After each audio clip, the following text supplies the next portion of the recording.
Hi guys and welcome to my channel, and in this video I'm going to talk about my first short, Doorslag, breaking point in English. This is my first short made with barely any money. It was all my money, but it was like 600 euros, and it was kind of a real like a big step for me, because at that time I only made like things with friends, and I wanted to make now something more professional. It's about two half brothers who are like, the one is very successful, the other one is a bit of a loser, and they have always fights, and one night they have a talk, and things are heating up. And I had a concept about that, and I'm not really a script writer. I have always have concept. I know where it starts and where in the middle goes and how it ends. But I'm not really into writing dialogue or from scene to scene. It's a bit tough to. I can't predict. Oh, this is now the next scene, and this is now the next scene. So that's not really how I work. I work with a writer who I give the freedom with that concept to write something, and afterwards, of course, I review it and edit it and talk about it, like, for, oh, we maybe should go this way here and that way here, and eventually we get a script how we both have in mind, and that's how it worked. So in 2007 I went to with a friend of mine who also shot this film. Yeah, we went to a Killers concert, and there we met up with a writer who, now, he was also there, and he wrote a film for my friend. He also wanted to get into the film academy, and he said, "For yeah, we got introduced and said, for will you write this film?" And then yeah, we got started on it, and it went very smooth. But at a point when the script was finished, I was still like, for when are we going to film it? It was a bit of uh, yeah, I had zero experience of how to start it, how I need a producer, so I went on posting something online for filmmakers. Can someone help me produce this? Next to, I also want to produce it, but I have zero experience, and so I need someone who has experience. And I got reached out by a filmmaker who didn't really want to produce it, but wanted to help me out with finding cast and crew and that kind of stuff. And and it was still like took 2 years to eventually start making it. It was also more getting myself like the confidence, because I was like, what if it fails? Well, how to start? And so at one point, yeah, just have to go for it. Otherwise, you're never gonna make it. And but it yeah, eventually I found the cast via that guy who helped me out. They were both worked together already for like 3 films, so they knew each other very well, and I thought they fit the part. um, but I had my own camera. I got a Sony IX2000 I bought like a year before, a semi-professional, very lightweight camera, but still like good enough for this film. I had a boom pole, a microphone, and all that, but it had to connect directly to the camera. So we also didn't really have a sound guy. The gaffer, we did get a gaffer via my friend who shot it. He also became eventually the DOP for my latest short film, and the a new short film I'm working now on.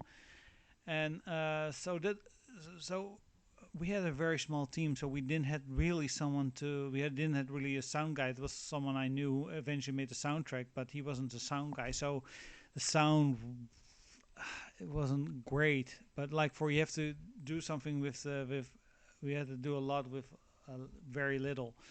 But we found a good place to shoot the film. And it was when we eventually started shooting. It was a good, like, you learn a lot, because things go not going all as planned. We had 2 days to film, and mostly it was one location and one night shoot somewhere else. And back then we were filming, and while the other actors are um, uh, were asleep and waiting for the next day, and we were start filming there, and we had to clean had to, yeah, clean the place up, so, and close it down. But because we had some malfunction with the door of where we shot, where we had to close up, but the door wouldn't close, so we stayed a lot of more time there. And at some point when I finally left, it was very late, and we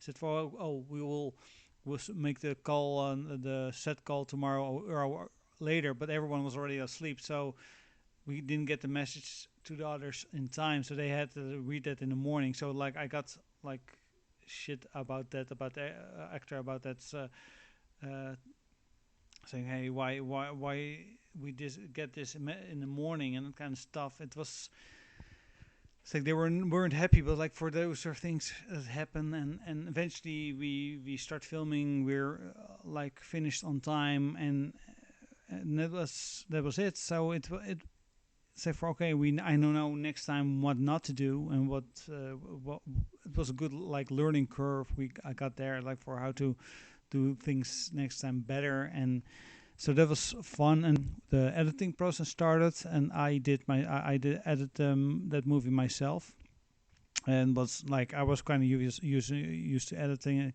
and I showed someone else in the first edit and said, well, maybe we can change this, and then I had to cut out a scene which I already had like back in my mind. I thought, yeah, that's probably not going to work, and it was actually a very cool idea, but because of like the limit material we had to use, we had tried to do a trick for it, and didn't work out as I hoped it would.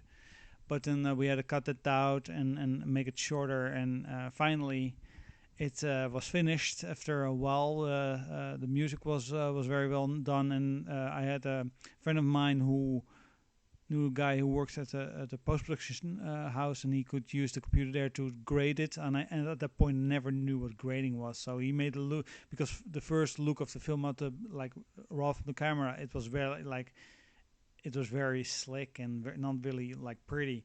And he put a grid over it, and I was like, oh, this is much cooler. I didn't know that this it was a thing. So yeah, I think still drinking the same beer as in the last video. Mm. So and then the sound editing, there was also other guy who did something sound editing for that film, and tried to rescue the sound as much as he could, because the sound was not, yeah, it wasn't good, but it was, yeah, it was the best that he made it in something more yeah, tolerable, tolerable. No, he makes more that it was more okay, better than the how it sounds original, but and then yeah, and we had like a very cool premiere in somewhere in like the old Film Academy building in Amsterdam, called the OOT 301. Oh, not knowing pronouncing that right, but it's an Overtoom. If you're watching this and you're from Amsterdam, you probably know where that is.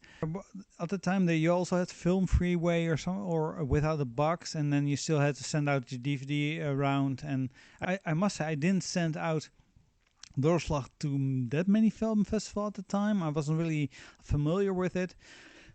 It did play in the Porto Bella Film Festival in London, where I also been last year. It was very nice because they shown also my other short there.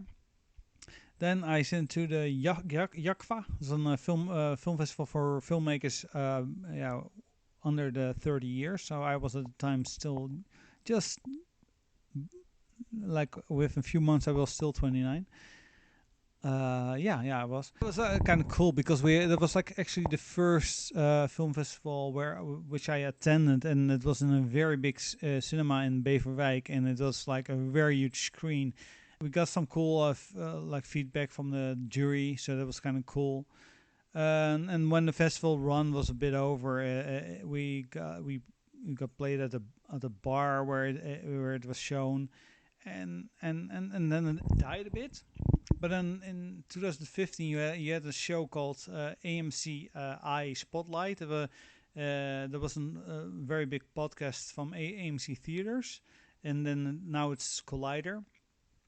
But they had like a special podcast about independent films, and there was one item in there every time you can send in your film, and people could win Short of the Week. And then my film won. Like that was very cool to hear. It was 2015. I just lost my job, so it was like I was really in. And then I saw that my film won best short of the week, and it was amazing. And then 3 years later, it got picked up by Shorts TV. But yeah, it really got like more like second and third life, that film, because it's already 8 years out, and still like doing well from time to time. Now it's going to play at Earl's Court Film Festival in October in London. Now it's going to be, because of COVID, it's going to be an online thing. But it was a lot of fun. So that's how my experience went with that film. It was I had to do a lot with a little, but it was cool to get to know some people in the film business, get a feeling how it is to make film with people you mostly, like on a couple I did know, but like a lot of people who were there making a film for you. It was a weird idea, like for it's, know these people, but they're here for you, they do their best, and it's like it was such a great, amazing experience. Also, a lot of things to learn. That I must say, I was a bit of passive as a director at the time. Things were, yeah, I think everything went well, and I thought, and maybe I think I would had to be a bit more active. But I think those are things you learn and pick up for. Okay, next time this has to be better, and this has to be better. And I think what my second film, what I actually see as my official debut on air, see where I learned a lot in the years, and also I think like it was great. So in the next video, I will talk about the making of on air, how that got started, and how things went. So thank you for watching, and talk to you later. Bye.